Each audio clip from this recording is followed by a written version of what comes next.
माझे व्हिडिओ बघून आजकालचे बरेच तरुण शेतकरी मला फोन करून उत्पन्न किती किलो निघतंय, किती पैसे येतात, असं फक्त लमसम विचारतात. मला त्या तरुण सर्व शेतकऱ्यांना खरंच विनंती करायची आहे की तुम्ही आकड्यांवर शेती अजिबात करू नका. कारण कधी 300 रुपये गेला तर कधी 30 रुपये पण असतो.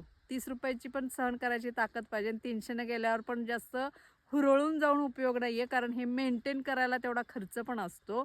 त्याच्यामुळं असं नुसतं IQ आकडेवारीवरून शेतीच्या भानगडीत कुठल्याच पडू नका. प्रत्यक्ष अभ्यास करा, प्लॉट व्हिजिट करा, माहित्या घ्या व्यवस्थित आणि मग कोणतीही शेती असू द्यात, म्हणजे गुलाब शेतीच असं म्हणणार नाही मी, कोणतीही शेती असू द्यात, व्यवस्थित माहिती घेतल्याशिवाय ती शेतीच्या भानगडीत पडू नका. कारण रिस्क फॅक्टर सगळीकडे असतो. बघा म्हणजे तुम्हाला काय योग्य वाटतं ते ठरवा, काय करायचं ते.